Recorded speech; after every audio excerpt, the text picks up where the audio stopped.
A Diana pergunta: doutora, sempre fui tímida e isto me atrapalha. E percebi que a vergonha me acompanha a vida toda. Por isto, namorei pouco e agora estou cada vez mais fechada. Me identifiquei com os seus vídeos e acho que sou codependente. O que faço para não sentir mais vergonha? E hoje o nosso tema é tão delicado. Vamos falar de vergonha. Por que delicado? Essa é uma das emoções mais difíceis do ser humano, a vergonha.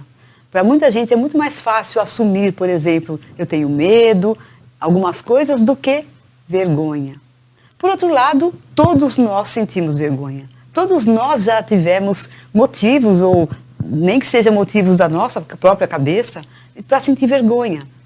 E a vergonha, ela tem um lado positivo, que é o seguinte: para que serve a vergonha? Para a gente se adaptar, se adequar às situações. Então, se você chegar numa festa que foi dito para você que era a fantasia, aí você chega lá na festa e todo mundo foi avisado que não era mais para ser a fantasia, e você chega fantasiado, você vai sentir vergonha.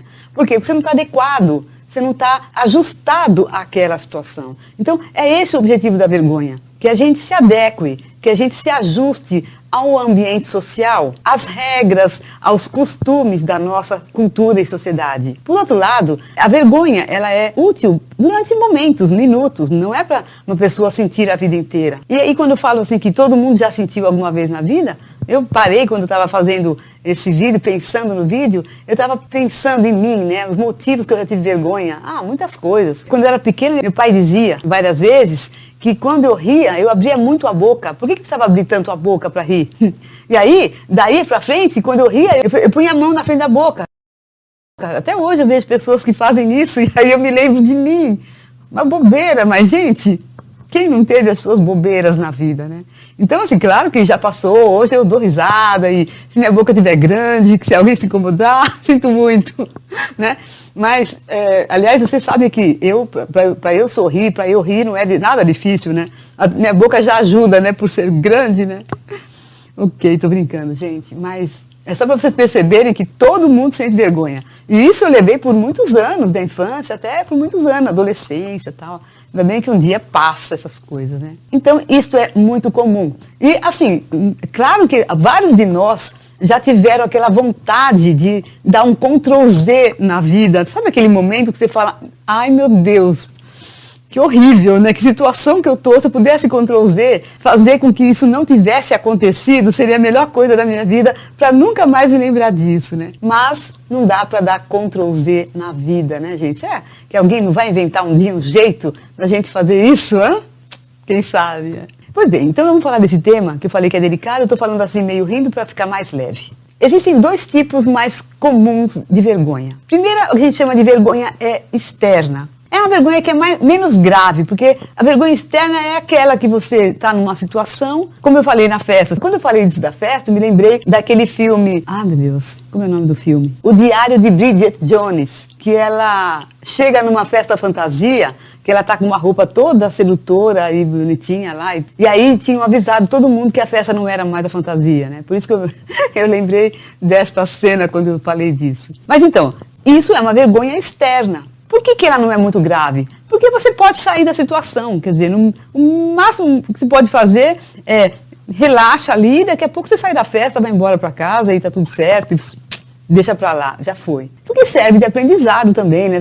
Quando você for na próxima festa, a fantasia, você vai ligar antes para confirmar, é isso mesmo? Continua sendo a fantasia para não passar vergonha, né? Agora, o segundo tipo de vergonha não é legal. É aquela vergonha que a gente chama de vergonha tóxica, onde a pessoa tem um sentimento de que ela é um erro, ou de que ela é má, de que ela é ruim, de que ela é defectiva. Defectiva aqui no sentido de como se ela tivesse algum defeito de nascença, que ela é indesejada, que ela é inferior, que ela é indigna de ser amada, que ela é inadequada, que ela se autocondena, que se desvaloriza. Essa vergonha, que é uma vergonha que a pessoa carrega com ela, que é a vergonha que eu tive, porque eu, quando ria, abria muito a boca, que foi levando por anos. Isso é uma vergonha tóxica. Então a pessoa tem vergonha de ser quem ela é.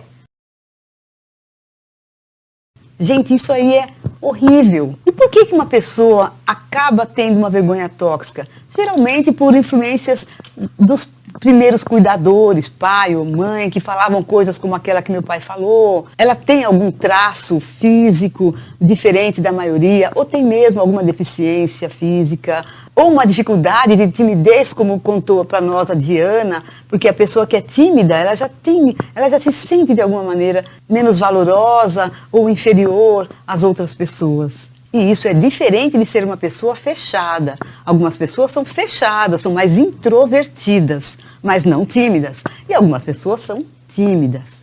Então, nesse caso, a pessoa nutre esse tipo de pensamento automático, de que ela é todas essas coisas ruins que eu acabei de falar aqui. E ela se desvaloriza basicamente por dois tipos de falhas. Falhas privadas e falhas públicas. Como é que são essas falhas privadas? São coisas que os outros podem não perceber, mas ela sabe dela mesma. Por exemplo, ela pode ter um impulso de raiva, uma vontade de agredir.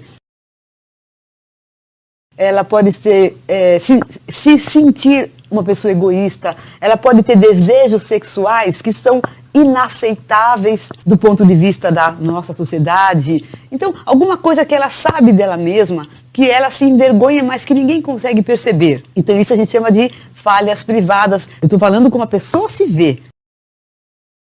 Não estou dizendo que é uma falha privada, estou dizendo que é como a pessoa se percebe. E o segundo de falha pública, são aquelas que são visíveis. Então, uma pessoa que tem uma aparência física que não é condizente com o padrão social, por exemplo, como eu disse há pouco, alguma deficiência física, ou uma pessoa que tem uma inabilidade social, uma pessoa que tem dificuldade de conviver em sociedade, de conversar, de se colocar em público. De qualquer modo, gente, a vergonha tóxica precisa ser combatida. Não existe motivo nesse mundo verdadeiro para uma pessoa manter uma vergonha tóxica. É claro que a pessoa não sabe o que fazer com aquilo, mas é fundamental essa pessoa perceber que a vergonha tóxica é algo que ela introjetou e vem carregando pela vida a partir de certos pensamentos que ela tem. São os pensamentos dela que ficam nutrindo e alimentando essa vergonha para que isso continue. Então, o que ela precisa fazer? Provavelmente ela tem pensamentos distorcidos, porque ninguém, como eu disse, ninguém tem motivo para ter vergonha de si mesmo. Então, o que ela precisa fazer?